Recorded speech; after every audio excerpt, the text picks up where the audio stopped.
Welcome to another episode of The Vegan Pulse. I am your host, Nancy Arenas. My guest today, Tracey West. She is an environmentalist, 6 years vegan, and an optimistic CEO and co-founder of an international reforestation charity, the Word Forest Organization. Tracey is an author, broadcaster, and passionate advocate for simple green living. Stick around. I want to introduce her to you. Hi, Tracey. How are you? Hey, I am good. I'm good. It's Sunday evening and the world is at peace. So I'm happy with that. Okay, so you just said Sunday evening. So I am in Albuquerque and right now it's 10 o'clock in the morning. So where are you? 10 in the morning. Wow. Gosh, if we could only rewind our days, that would be quite handy, wouldn't it? So I'm in Lyme Regis, which is on the Jurassic coast in Dorset. It's a tiny little town, really, about 3,800 people and quite a lot of vegans, which is really exciting. But yeah, quite a tiny place on the coast. Awesome, awesome. Now tell me and my viewers, how did you come to veganism? It's an interesting question, isn't it? Everyone's story is so different. So I'm an environmentalist. I've been an environmentalist for a very long time. And the thing that I didn't really know was the footprint of animal agriculture. And I think the thing that tipped me into making that shift from being mainly plant-based predominantly, but just with veggie food, into going into veganism was watching Cowspiracy. And I felt like someone had gone, lift your eyes up, girl, look at this. And I was absolutely astonished. And I was already a writer anyway on sustainable living things and environmental things. And I was disgusted with myself that I had somehow missed that memo that said what was going on in the world, really. But when you watch Cowspiracy, you realize, and many other films subsequently, you realize that whole secret, that whole thing is kept so quiet. It's kept, that message is kept out of the limelight. And it's a real startling thing when it comes along and goes, listen, look, can you not see this? And then everything kind of falls into place. So I think within 24 hours of watching that film, I said to Simon, I mean, we both saw it and we both felt the same way. And we just went, right, that's it. Last bits. Let's just sort this out. Dairy, let's get out and find some cheese. And this was 5 years ago when there really weren't that many options and things for in that kind of field, really, and butters and all that kind of thing. But we'd made the shift with all the other stuff and we were really happy with our food. We just hadn't got that last memo, literally, until we saw it. And I was just completely and utterly shocked. Yeah. And you beat yourself up for it, don't you, as well? You just think, come on, I'm pretty switched on. What's going on here? Why? How did I miss it? How did I not see that thing? And why didn't I drill down into it more? I think when you have that dawning, when everything sort of falls into place for you, then you question lots of other things too. And I think, I mean, now, gosh, from back then, now there's so much more awareness, and thank goodness for that. My only regret about being fully plant-based in everything, in my food, in my fashion, in the charity that we run, in socializing, in clothes that I wear. Why didn't I do this years and years ago, decades ago? And I think it would have been just, it was a knowledge thing. It was an understanding thing. I just hadn't stopped long enough to really explore just the way life was, and to answer those questions. I didn't realize I needed to ask those questions. We assume so much, don't we? Thank goodness for interviews like this and for raising awareness and making people go, I hadn't thought about that before. And then not making them feel guilty for not thinking that before, because that's it. You carry that guilt, don't you, as well? Why didn't I see this? Why didn't I understand? But I've long let that go. And I just step forward with positivity, optimism, and a good, happy filled tummy with gorgeous plant-based food. And that's exactly what happened to me. I found out, I got mad, I got angry because of the same thing. Why didn't I know? Why didn't I make the connection before? And then I'm like, okay, So my goal and my passion now is to advocate for veganism and to bring forth that there are people out there who are living this life and it's sustainable and we could do it, and why wouldn't we? Can you tell me a little bit about the Word Forest organization? You certainly can. So it kind of stepped on from being an environmentalist, really working out the ways that we can make the planet a bit healthier, take care of the wildlife and the creatures on it, remove the CO2 out of the sky as well that's causing us so many problems. And it's planting trees, it's planting trees. So Word Forest actually plants the majority of its trees in the tropics. I say the majority because we do plant a few in the UK, but really it's a tiny token amount. And it's really just to start some conversations here about why we need to look after the tropics and plant trees there.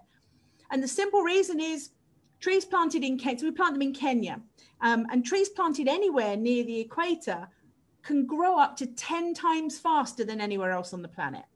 So in terms of mitigating climate change and, ripping the CO2 and other pollutants out the atmosphere, they're just the beasts, I have to talk about wonderful trees like a mango tree. Did you realize a mango tree at 5 years old over in Kenya will be about 12 feet tall and have 100 pieces of fruit on it?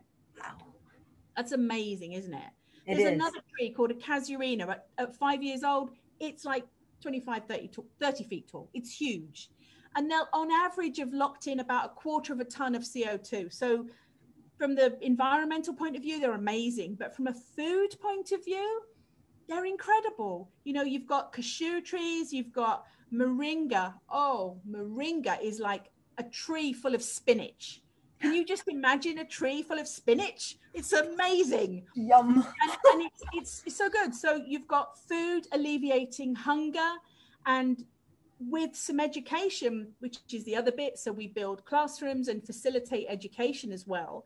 If you can count out a money exchange, if you understand how to do that, you can alleviate poverty as well by taking the excess commodities from the forest to market. So, it's like a win-win for the planet, for people, obviously for wildlife. Oh, it's just the best job I've ever done in my life. And my husband, Simon, and I co-founded the charity in April 2017. And again, a bit like veganism, I wish I'd done this for the last 10, 20 years. I really do. But we're just in our 4th year.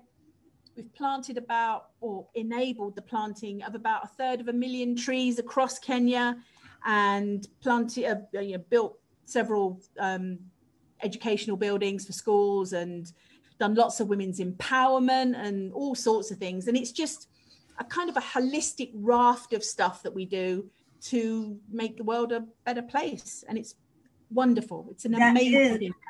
That is so wonderful and so commendable of both of you, because trees are so important to us, to the planet, to everything living on the planet. You are absolutely right. I always think that it's funny that we have a documentary. We shot it last year. We got some funding together to shoot a documentary because I wanted to kind of tell the story of why planting trees in the tropics was so important, why supporting the people was so important. And we released it in October, the end of last year, October time. And we actually managed to get it narrated by Kate Winslet, which is just amazing. I know, even today I still pinch myself. But the film is called, when we were working out what to call it, it was obvious. I said, well, we call it, the thing that I say all the time is that trees are the key to solving so many of the world's problems, not just ripping the CO2 out the sky. It's hunger, it's poverty, it's habitats, it's species becoming extinct. It's like tons of things. And trees sit at the heart of it all. So the film is actually called #Trees Are the Key. There you go. Right? It's like simple. Yeah. And to the point. And it's free to watch, by the way. So if you go on to treesarethekey.com, you can sit and have a watch and see what that positive impact is. It's just wonderful. And obviously, because we're environmentalists, because we're vegan, we run as a vegan charity. And it's weird because until recently, I hadn't really kind of made that connection. But the only food in the office is vegan. When anyone comes to have a presentation, everything is vegan. When we do an event, it's all vegan. And when we did markets, obviously we're in COVID and lockdown still, but when we had markets, the only markets we did were vegan. And it's like, I kind of think we're really sort of a very plant-based, loving, environmental charity. So we've sort of, and most of our core team are either vegan or veggie. And we're kind of encouraging those that, you know, want to learn more about vegan food to just come and enjoy some food with us, drop into the office, have something to eat, have some soup, have some dal, you know, and just kind of go, wow, I didn't realize the food could be this good. I can see why you're doing it. You know, we're not depriving anyone of anything. If anything, we're enhancing their taste buds and the world and the planet with it. So it's like, it's a no-brainer, you know? So right. Thank you for asking about that. You know, I think constantly back to my time pre-vegan and when we were veggie, you know, veggie for quite a good long while. And it was, you don't sort of peg yourself anywhere particularly. You know, you if you're not holding on to that guilt, if you're not holding on to those other bigger, wider reasons, if you don't realize it, you know, if you haven't had that light shone for you, you don't realize. So I think even still today, with all the great talk there is about being vegan, we've got Veganuary coming up, we've got all sorts of stuff in magazines galore, in our you know, news agents. There are still some people who just haven't had that memo yet. Right. And I think I prefer to say to them, you can be a better environmentalist if you lean towards the green and take a look at this area of your life that you've maybe not considered before. And here's why you need to consider it. Because, you know, I was that person who just really didn't get it. I didn't see it. And now I see it. It's like a glaringly great big spotlight going, hello. But we have to still encourage people to come to the party.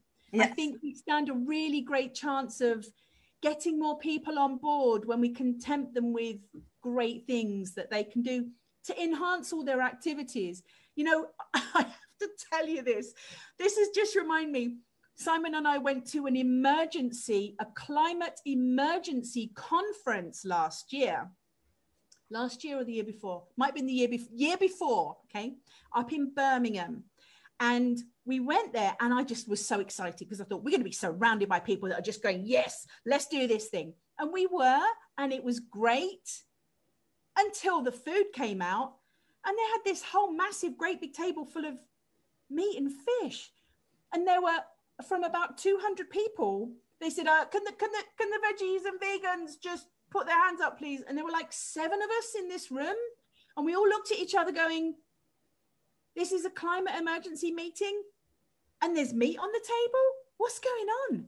And the bit that really upset me at the end of the meeting was there was tons of meat and fish left over. So I went to the back when the conference was kicking off. I said, okay, who's at the nearest soup kitchen? Who works nearby? How can we get this food to other people?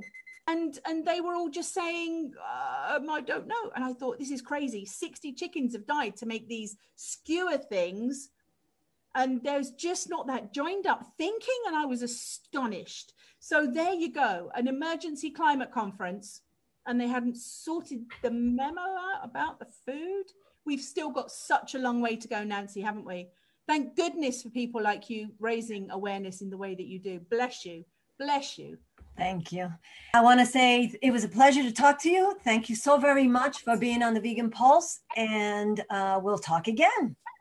I would love to have another conversation with you. Let's do this when it's sunny and we can be outside in the garden at our respective times in the day. Sounds good to me. Bye-bye. Thank you for joining us in another episode of the Vegan Pulse. I am your host, Nancy Arenas. Remember, follow us on Facebook, check out our blog, and subscribe to our YouTube channel. If you have a pulse, you have a purpose. Live vegan.